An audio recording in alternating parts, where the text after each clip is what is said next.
Les amis, c'est dur pour City en ce moment. Il faut dire que Manchester City ne fait plus peur à personne en première ligue. Manchester City a perdu quelque chose. La question qu'on peut se poser, c'est est-ce que Pep Guardiola a encore la maîtrise sur son vestiaire?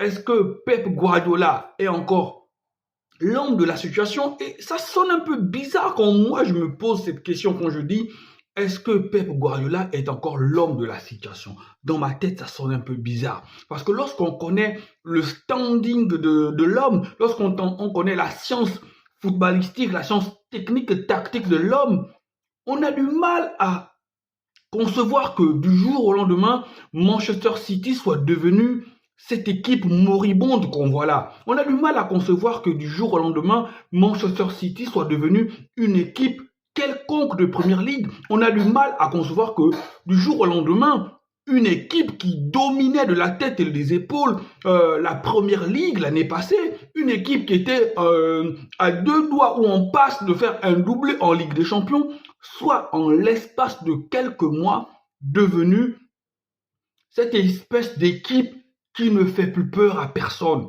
Des joueurs qui ne mettent plus un pied devant l'autre, des joueurs qui n'avancent plus, des joueurs qui n'arrivent plus à faire des différences, des joueurs majeurs comme Bernardo Silva qui n'arrivent plus à être le Bernardo Silva qu'on a connu. Kevin De Bruyne n'est pas le Kevin De Bruyne qu'on connaît. Erling Haaland, quand il est lui, de toute façon, lorsque l'équipe ne tourne pas, il ne sert à rien. Voilà, parce que lui, sa hitmap montre que c'est un joueur de surface. Vous devez tout faire le boulot et lui mettre le ballon dans la surface et lui fait le boulot. Et donc, lorsque l'équipe ne tourne pas bien, eh bien, Erling Haaland ne te sert à rien. La défense n'est plus là. En fait, c'est une équipe qui est en totale déliquescence et c'est un naufrage collectif.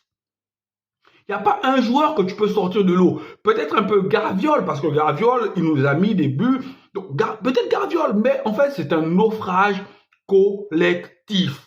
Alors, est-ce que c'était judicieux de faire re-signer Pep Guardiola?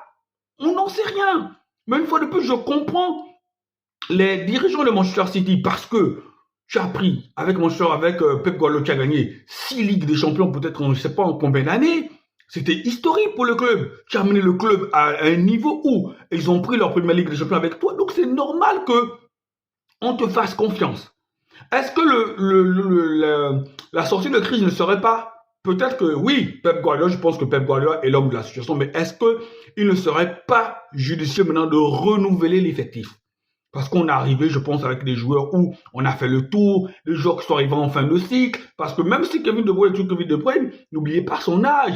Il y a des joueurs où, je pense, cette équipe-là a besoin de faire le ménage, a besoin de laisser partir des joueurs et de signer d'autres joueurs, de nouveaux joueurs, des joueurs qui ont soif de victoire, des joueurs qui ont soif de titres, des joueurs qui ont soif d'être coachés par un joueur de l'envergure de Pep Guardiola, des joueurs qui sauront apprécier le travail et qui auront à cœur de faire ce travail-là. Parce que je pense aussi qu'il y a une certaine usure dans ce Manchester City-là. Usure physique et usure mentale parce que on sait tous que le jeu que demande, de position que demande Pep Guardiola à ses joueurs, eh bien, c'est un jeu qui use, qui demande beaucoup d'efforts physiques et qui demande des répétitions de courses, des appels permanents.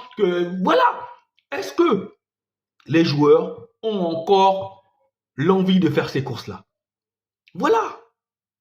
Donc, il y a peut-être deux solutions. Soit Pep Guardiola s'en va, mais il a prolongé jusqu'en 2027. Partir, il faudra lui signer un gros chèque. Donc, soit Pep Guardiola s'en va, soit l'année prochaine, parce que l'effectif qui est là, on va pas, voilà. Soit l'année prochaine, on commence petit à petit à prendre des joueurs ou du centre de formation, on lance les jeunes du centre de formation, des jeunes qui vont bien terminer la saison, parce qu'il faudrait au moins que Manchester City termine dans les 4 pour la Ligue des Champions. Personnellement, je pense que pour la Première Ligue, ça va être limite. Mais si, sincèrement, si ce Manchester City-là, avec cet effectif-là, avec cette manière de jouer-là, arrive à gagner la Première Ligue à la fin, je dirais que sincèrement, les équipes comme Liverpool, bon, Arsenal, cette année, je les vois pas trop. Donc, les équipes comme Liverpool, Chelsea, Arsenal ont failli quelque part. Parce qu'elle est mal en point, cette équipe. C'est le moment d'en profiter. C'est le moment d'en profiter parce qu'on sait tous qu'après, au niveau de janvier ou autre, ça va être une autre compétition. Est-ce que à partir de janvier, février, cette équipe-là sera dans les meilleures dispositions? Rien ne nous garantit. Rien ne nous garantit qu'elle sera dans les meilleures dispositions. Donc, c'est à Liverpool d'en profiter, c'est à Chelsea d'en profiter, c'est à Arsenal d'en profiter.